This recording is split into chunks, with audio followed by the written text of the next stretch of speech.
hora de comer, vamos a intentar ser breves y no enrollarnos mucho para que sea, bueno, algo un poco más ameno. Vamos a hablar de las líneas de control y prevención y tengo aquí a María porque os va a contar un poco, después de que yo os cuente lo que estamos haciendo a nivel nacional, hoy os contará un poco lo que estamos haciendo a nivel europeo, sobre todo con la Joint Action. Esta ponencia de hoy va a hablar de las dos líneas estratégicas que tienen más ámbito separado todavía por sanidad animal, salud humana, que es control y prevención, las líneas 2 y 3. Como os comentaba, en la parte de vigilancia de consumo en sanidad animal, la reducción ha sido muy exitosa. Hemos reducido prácticamente un 70% el consumo en los últimos 10 años, y esto ha sido debido a un trabajo muy estrecho que hemos hecho con los sectores animales, desde los diferentes sectores de producción hasta el sector de los animales de compañía. Y os vamos a contar un poco en qué nos hemos basado. Nos hemos basado principalmente en fomentar un uso racional de los antimicrobianos, de los antibióticos. Esto nos hemos centrado en programas destinados a asegurar que tanto el tipo de antimicrobiano como la dosis, la vía de administración y la dirección sean lo más eficaces y seguros para los animales y evidentemente en humanos y medio ambiente. El objetivo de este uso racional de los antimicrobianos, de estos programas, ha sido proporcionar terapias efectivas, aumentar la eficiencia y disminuir el riesgo. Para ello nos hemos basado en programas integrales para optimizar o reducir el uso de los antibióticos. Nos hemos basado en programas de reducción voluntaria y hemos planteado en todos ellos objetivos de reducción consensuados con los sectores. Estos han sido como nuestros PROA preliminares, nuestros pilotos de PROA estos años. ¿En qué especies hemos estado trabajando? En algunas trabajamos todavía y en otras pues hemos tenido una serie de contactos para llegar a una serie de acciones que ya se han terminado. Hemos trabajado con todos los sectores de producción animal, absolutamente todos. ¿Y cómo empezamos? Pues siempre nos gusta contar un poco de los orígenes para que entendáis gran parte del éxito de nuestro plan. Empezamos con la colistina. Allá por el año 2015-2016 empezó a ser la colistina objeto de grandes debates a nivel europeo debido a recientes apariciones de resistencia a la colistina por enterobacterias. Es por ello que a mediados del año 2016 la Agencia Europea de Medicamentos instó a todos los Estados miembros a ciertos planes de contingencia en cuanto al uso de colistina. De hecho, recomendaban un umbral máximo de uso de 5 miligramos por PCU que empezaría a ser obligatorio en los siguientes años. Nosotros nos sentamos en la agencia a evaluar. Ya teníamos, como os he contado antes, un buen sistema de vigilancia de consumo instaurado, por lo tanto podíamos ver cuánta colistina estábamos consumiendo y nos dimos cuenta que estábamos en 36 miligramos por PCU. Esto a nivel europeo pues suponía estar muy lejos de los 5 miligramos por PCU a los que nos instaban, y por supuesto nos dimos cuenta que grandes competidores, principalmente nosotros consumíamos colistina en porcino, en la producción de porcino. De hecho, en un momento bastante crítico, que era el periodo peridestete de los lechones, justo cuando les separábamos de la madre y empezábamos a homogenizar lotes, ahí de una forma profiláctica se usaba colistina hasta este año 2016. Cuando nos fijábamos en principales competidores a nivel productivo en porcino, como Dinamarca, Holanda, Francia o Alemania, estaban muy lejos, de tal manera que no estaban usando la colistina igual que nosotros, estaban usando menos colistina para producciones muchas veces similares. Entonces, ¿qué hicimos? Pues juntarnos con los sectores con el sector del porcino. El sector del porcino tiene una ventaja a nivel coordinación o a nivel organizativo, que es que está integrado. Grandes empresas integradoras, productoras, pues grandes empresas como podéis conocer todos, como puede ser El Pozo o como puede ser Hay una gran empresa que es Valls Companies. Tenemos una serie de empresas grandes integradoras que toda esta atomización de las explotaciones de porcino pues se integran en grandes empresas. Por lo tanto, hablar con ellas será bastante sencillo. Además, a través de grandes asociaciones de productores de porcinos que les protegen bastante. Entonces, llegamos a un acuerdo para reducir de forma voluntaria el consumo de colistina en el ganado porcino. Definimos la población diana, definimos objetivos por tiempo, definimos objetivos a nivel de reducción no solo de colistina, sino controlar otro tipo de antibióticos alternativos como neomicina y apramicina, y fijamos plazos de ejecución. La reducción deseable era 1 miligramo por PCU, pero queríamos llegar a esos 5 miligramos por PCU en 3 años, que empezaba a ser obligatorio, y conseguimos que 230 empresas se adhirieran al programa, representando un 90% de la producción. Conseguimos que en apenas, fijaos, empezamos en 2016, la evolución fue increíble. Como veis, la colistina es el azul.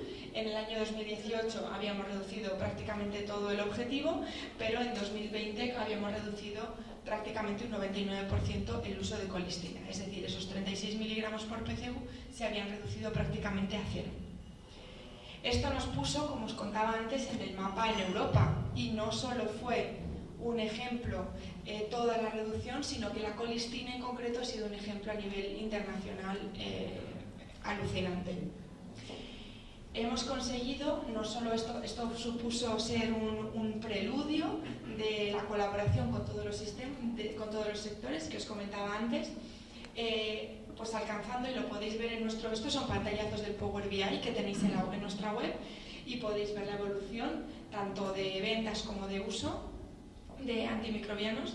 Entonces, si nos fijamos, por ejemplo, en el porcino, hemos reducido no solo la colistina, sino que el global ha sido un 78% desde el 2015. Si nos fijamos, por ejemplo, en el bovino, tanto de carne como de leche, encontramos, en el Power BI no lo podéis diferenciar por carne y leche, no tenemos esa posibilidad, pero nosotros sí que podemos ver, sí que podemos atisbar un poco cómo se diferencian entre carne y leche, porque vemos que el consumo, la reducción global en bovino ha sido de un 42% desde el 2017, pero si luego nos fijamos, por ejemplo, en premezclas medicamentosas fundamentalmente usadas en bovino de carne, pues hemos visto una reducción del 90%. Si nos fijamos, por ejemplo, en intramamarios fundamentalmente usados en bovino de leche, vemos una reducción de casi el 50%. Y si nos fijamos en intramamarios en concreto pertenecientes al grupo D, esas cefalosporinas de tercera y cuarta o esas fluoroquinolonas, nos damos cuenta que la reducción ha sido de un 80%. Si nos fijamos en otro tipo de especies como ovino y caprino, también tenemos de carne y también tenemos de leche. Aquí no se ha puesto vemos que la reducción global ha sido de un 83%, y hemos visto que la reducción en premezclas medicamentosas ha sido de un 93%. Aquí vemos la evolución de los años. Por otro lado, también hemos trabajado con avicultura, viendo una reducción en total desde 2015 de un 54%, en cunicultura, viendo una reducción del 77%, o en el caso de la colistina, que también eran grandes consumidores de colistina, aunque evidentemente a nivel cuantitativo son mucho más importantes el porcino, pero bueno, cualitativamente consumían bastante colistina los conejos, hemos reducido también un 95%. Y no solo hemos visto este trabajo, hemos desarrollado este trabajo con sectores de producción, sino, como os decía antes, también con animales de compañía, creando un primer proyecto piloto para intentar conocer más cualitativamente cómo trabajan en las clínicas de los hospitales veterinarios en cuanto al consumo de antibióticos, para elaborar y poder pensar cómo desarrollar un PROA, un stewardship, a nivel de toda España. Esto nos ha situado, como os comentaba antes, en una gran posición a nivel de antibióticos críticos de categoría B. España, como veis, estamos ahí en la 21ª posición de los 31 países de la Unión Europea.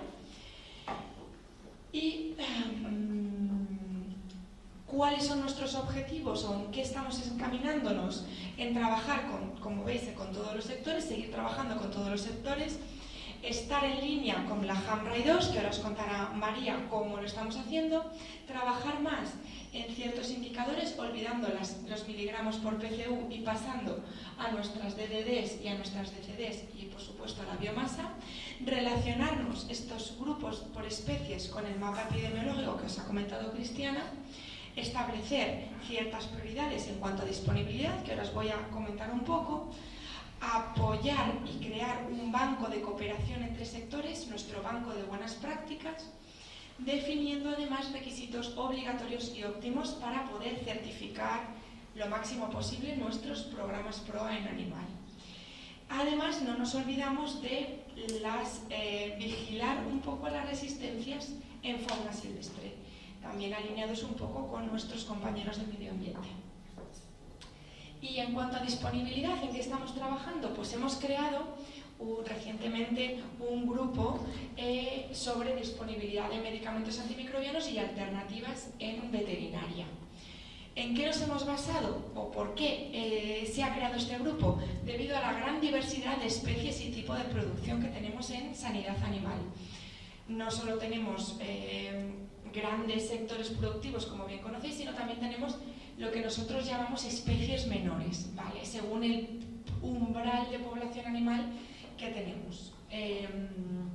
Además, tenemos en ciertos sectores animales mercados más débiles, más fragmentados, mercados que llamamos limitados, es decir, mercados que necesitarían de grandes inversiones para aumentar la disponibilidad de medicamentos.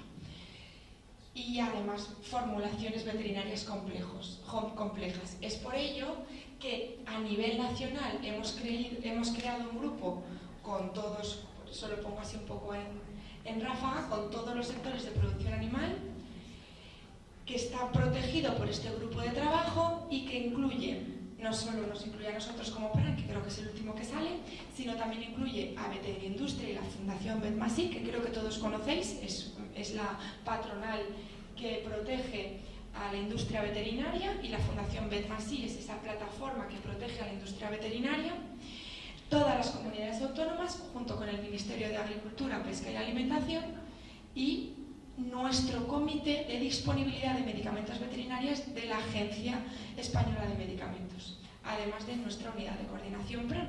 Por lo tanto, a nivel nacional, este grupo está sustentado por esta cantidad de expertos, y a nivel internacional hemos creado una especie de unión, de nexo, de trabajo cuatripartito entre España, Irlanda, Portugal y Francia, con todas las agencias, con sus agencias de medicamentos, para trabajar en esta franja europea de disponibilidad de antimicrobianos en veterinaria y sus alternativas. ¿En qué estamos trabajando con estos Estados miembros? En identificar lagunas terapéuticas y problemas de disponibilidad. Ya hemos creado un listado de vacíos terapéuticos de campo y otras cuestiones para cada sector. Hemos creado en ese listado esas razones de esos vacíos, esos problemas. Hemos priorizado esos vacíos y alternativas, y hemos creado un plan de acción incluyendo posibles formas de colaboración entre los tres países. Recientemente hemos sacado el informe internacional y estamos pendientes de publicar ahora, antes del verano, nuestro informe de disponibilidad a nivel nacional, que también os invito a que echéis un vistazo. Y yo creo que doy paso a María, que os contará un poco la sinergia europea de todo esto.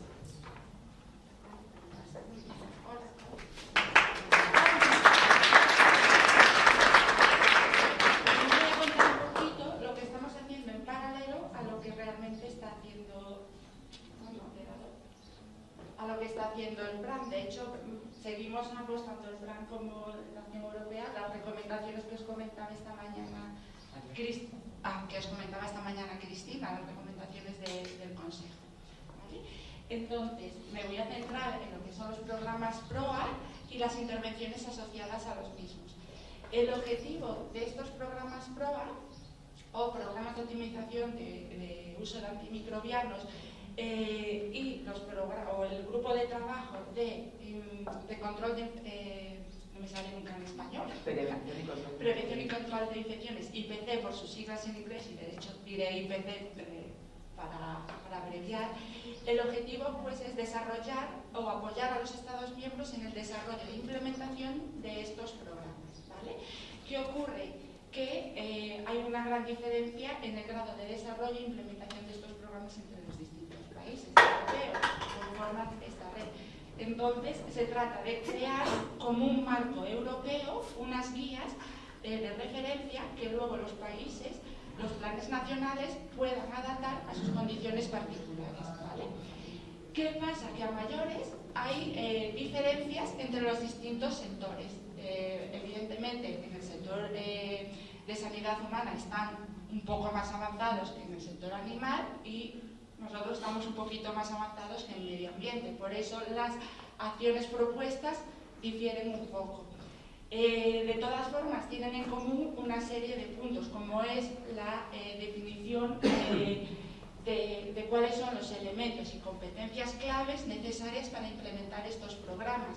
Si en el caso de salud humana el siguiente paso sería disponer de una herramienta de autoevaluación de estos programas, en veterinaria se trataría de crear pues, unas guías donde nos detallen un poquito cómo implementarlos.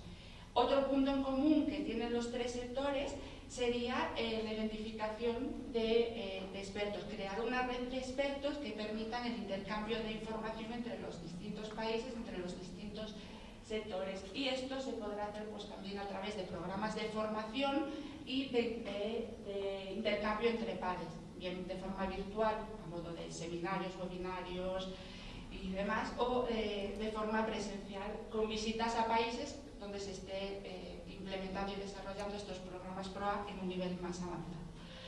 Estas acciones se llevan en los tres sectores, sanidad humana, veterinaria y medioambiental, como os decía.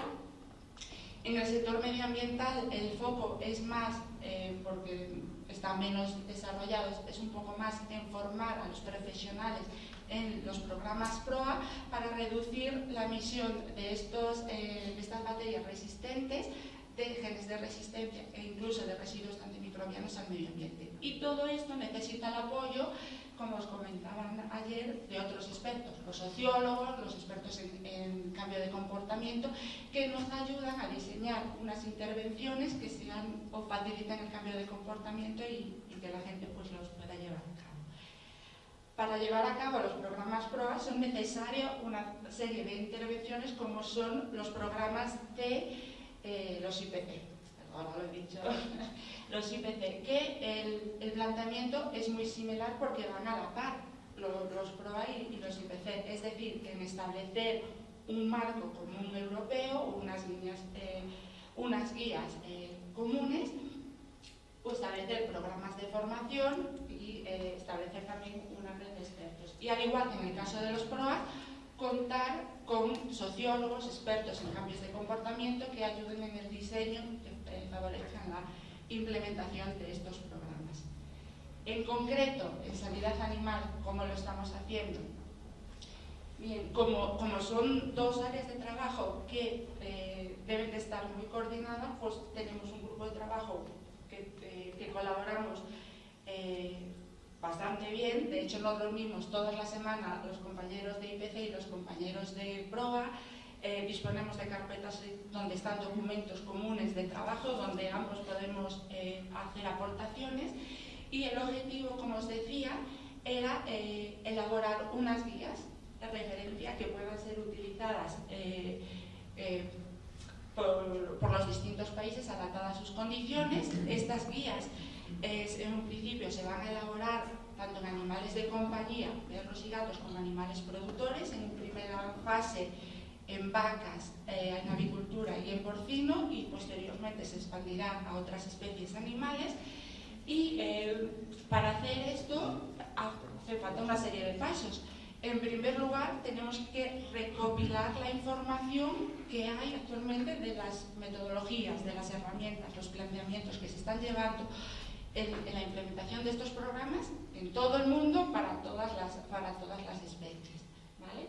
A mayores se ha hecho un cuestionario enviado a todos los Estados miembros participantes para que ellos también nos identifiquen las acciones que se llevan en las distintas asociaciones profesionales, sectores y que no están publicados científicamente, y además se les ha preguntado que identifiquen expertos en las distintas áreas. Como trabajamos en paralelo con los de IPC, se están identificando también aquellas enfermedades infecciosas prevenibles en sanidad animal, pues para actuar también, centrarnos en estas como prioritarias.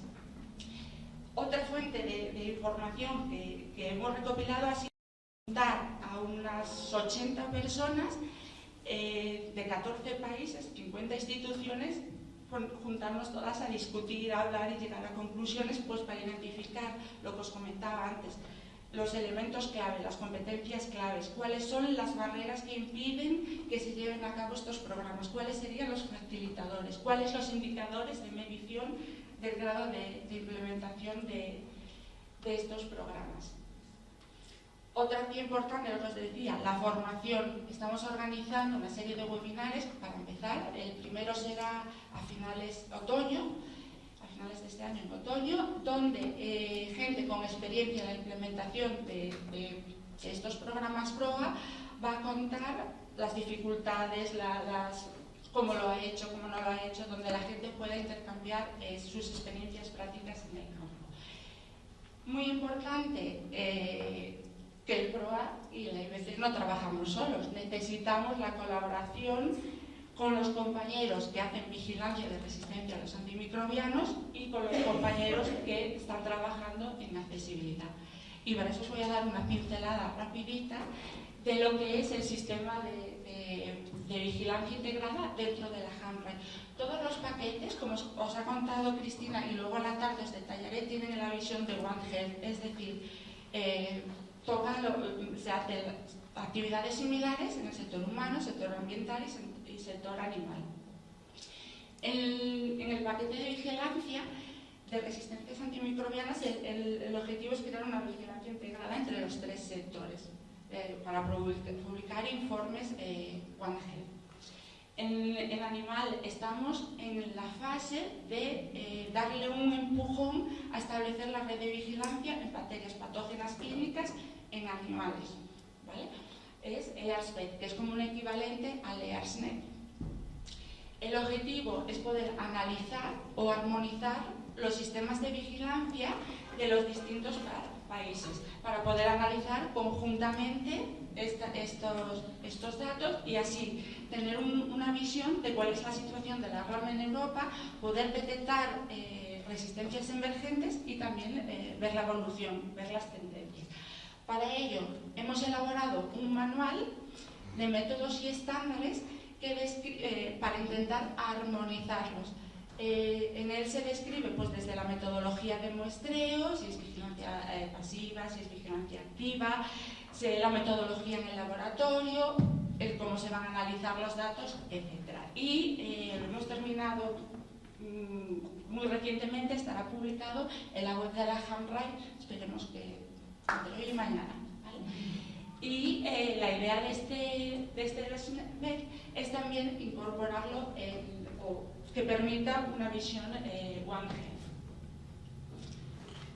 Y con respecto a la disponibilidad o accesibilidad, también es un paquete de trabajo One Health que toca los tres sectores y el objetivo está linkeado a la línea de disponibilidad que os comentaba ahora Sara, que es favorecer o apoyar el que haya en el mercado aquellos antimicrobianos pues que hay déficit. Se trabaja también desde el punto de vista de salud humana y veterinaria y para ello los Estados miembros, los que participan en esta acción, han identificado aquellos productos prioritarios, tanto antibióticos como no antibióticos o pueden ser vacunas, en los que se necesitan. Y sobre ellos estamos ahora en la fase de analizar por qué no están en el mercado, bien por razones económicas, de legislación, técnicas, etc. Estamos en esa fase.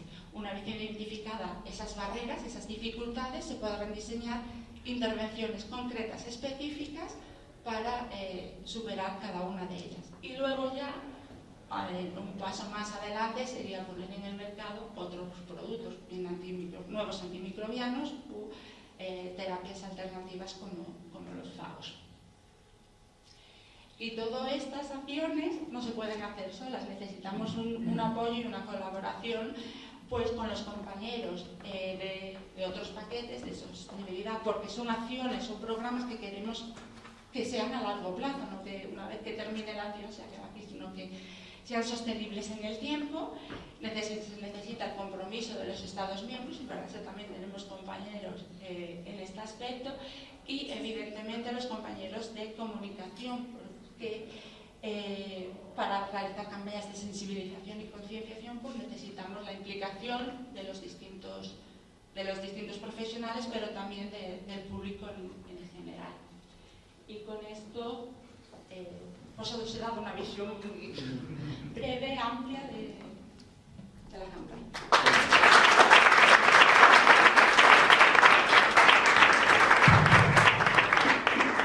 ¿Alguna pregunta? Yo tengo una pregunta en relación a lo que ha comentado Sara en la primera parte de la ponencia. Hemos hablado a lo largo de todos estos días de cómo se consiguen esfuerzos conjuntos, se consigue, por ejemplo, bajar tantísimo el consumo de colistina, y ahora ya en este trozo se ha hablado de la colaboración con las empresas, con productores, con el sector, etc. Sé que mañana creo que tenemos una charla de 3 horas de cómo vender el PRAN a la sociedad. Pero mi duda es, ¿qué es, así en términos generales, y si no es meterse mucho en el tema de mañana, qué sacan las empresas, los productores, todo lo que en la reducción del uso de antibióticos afecta de manera directa para que haya tenido una aceptación tan positiva, al menos a nivel de datos, que se hayan hecho tantas cosas y hayan salido tan bien? Mira, yo te voy a explicar el origen, que éramos Sara y yo, y luego le paso en esa reunión de colistina estaban el sector porcino, que es el mayoritario, el más potente nuestro, como sabes. Entonces estaban 12 empresas que prácticamente representaban al sector. Y yo les dije, a ver, aquí hay 2 razones. Una de salud pública, tenemos que hacerlo y otra económica.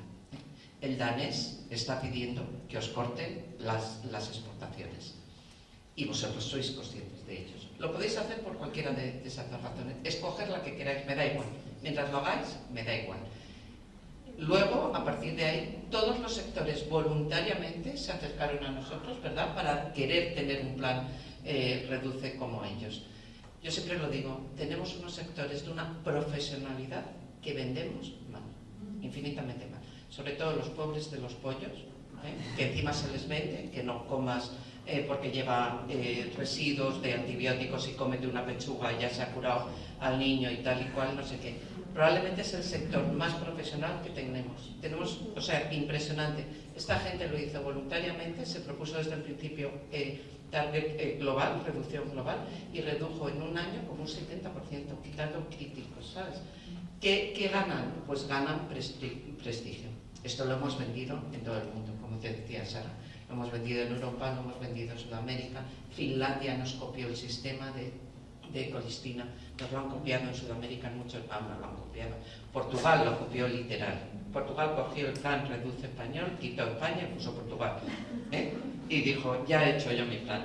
Lo hemos vendido en todas partes y el prestigio de los sectores ha subido muchísimo, sin dudarlo. Y eso es lo que ha ganado, ¿no? Sí, es básicamente eso, Cristina. Vale, sí. Los sectores buscan yo creo que su bandera es la producción sostenible. En el mundo que vivimos es la producción cada vez más sostenible, y todo este tipo de medidas, bueno, y lo bueno además es que sectores integrados, que yo creo que es lo que están cada vez evolucionando más toda la producción, las empresas al final es el paraguas, y cada medida que ellos lleven a cabo, como repercute en todo su sistema atomizado, pues es la mejor forma de venderse. Y luego que somos encantadoras, perdona. Ahora ya no nos dejan, pero la gente al principio de las reuniones poníamos bollitos. Ahora nos ha cortado el grifo. Poníamos bonitos. Ahora ya no podemos poner, tiene que ser saludable o qué? Exacto, tiene que ser desayuno saludable. Y ante saludable hay veces que los saludables son botellas de agua, ¿eh? A los humanos os cuidan un poco más, a los veterinarios ya no están nada. Yo os quería preguntar por los otros productores. Estamos hablando de reducir antibióticos. ¿Cómo lleva la industria farmacéutica cada vez que le habláis de quitarles esa gran fuente de ingresos Porque me haces las preguntas como si hubiésemos hablado antes. Es una pregunta tendremos que hablar más. buenísima, es una pregunta muy buena. Hemos hablado de colaboración público-privada. La principal colaboración que tenemos es la industria farmacéutica. La industria farmacéutica no es que diga, o sea, no tiene mucho interés ya en antibióticos, tiene interés, por supuesto, en otras moléculas, exactamente igual que en humana, pero los hemos tenido como principales colaboradores desde el principio. De hecho, muchas de las campañas, muchas de las jornadas que hemos hecho ha sido a través de laboratorios farmacéuticos que ha hecho venir y contarle a los ganaderos de aquí y tal cómo tienen que hacerlo, tal, vamos a hacer formación de ganaderos, no veterinarios solo, que se nos olvidan luego los ganaderos que están en las granjas. Total y absoluta colaboración desde el principio. Solo hubo un laboratorio cuando el plan Colistina que le puso precio a mi cabeza, literal. ¿Pero por qué? Porque el 100% de su producción era Colistina. Yo me hubiese puesto precio a mi cabeza también. Y creo que en una charla y tal dijo, no he tenido el placer o el desagrado de conocer a esa tal Cristina Muñoz. ¿Cómo la conozco? La mato. Literal. Pues nos conocimos. No me mató y no solo eso, sino que dice, pues mira, me hiciste darle un giro a toda la producción ya tal, y ahora casi que te lo agradezco. Pero la única vez, insisto, tenía el 100% de su productora Colistina, pero el resto total colaboración, desde el principio. Y luego la industria farmacéutica ha hecho un cambio en los últimos años y está apostando por vacunas, por alternativas, por bioseguridad, por también fomentar manejo de los animales. Entonces, ha sido también yo creo que un impulso para ellos. Más preguntas detrás de la columna. Quería preguntar a María, decías que tenéis desarrollo de guías y un poco el análisis de la situación de los programas de control de infección y de PROA que están en diferente situación en diferentes Estados miembros. ¿Podríais darnos vuestra opinión en cómo está España en esos dos programas, interacción entre ellos y eso, en relación con otros países de la Unión? En relación con otros países de la Unión, bueno, pues hay el rango es... Coge el... Es complicado esta, ¿eh? No. Esto es muy parecido al final. Sí. A ver, ¿sabes cuál es la principal diferencia? Los recursos. Es la principal diferencia, los recursos que hemos tenido cada uno. Entonces, en España no hemos tenido recursos, digamos, estatales, pero hemos tenido recursos de la agencia que ha invertido mucho en el plan. Eso nos ha permitido, pues eso, el poder hacer todas estas actividades. Aquí tienes metida gente que son 1 o 2 voluntarios, y te dicen, llevamos 10 años luchando y cuando queremos hacer algo te dicen, ¿dónde vas? No me compliques a mí la vida, ahora vamos a ir a los hospitales a poner el que un PROA. Nada. Entonces, la principal diferencia es en recursos. Yo creo que a través de la Joint Action, no sé qué piensas tú, nos vamos a unificar. Sí, no, de hecho la elaboración de las guías están planteadas para intentar armonizarlo, hacerlo a varios niveles. Es decir, identificar primero aquellos elementos, aquellas competencias que son súper básicas que todos deben tener como mínimo, y después en función de la situación de cada país, de los recursos que tenga cada uno, pues se puede ir subiendo a un nivel mayor, un nivel de excelente, un nivel avanzado, pero eso en función de pero partiendo de un básico todos. Claro, ese es el objetivo. Siempre partiendo de la base. De todas formas van a ser guías un poco generales, no vamos a ir al detalle por determinadas enfermedades, van a ser guías orientativas de referencia para los distintos sectores. ¿Más preguntas? Como se han acabado los pins. Vale, bueno, pues si no tenéis más preguntas, son las 2:45, tenéis encima un cuarto de hora ahí regalado, no os quejéis. Y estamos aquí a las 4, ¿vale? Venga, hasta luego.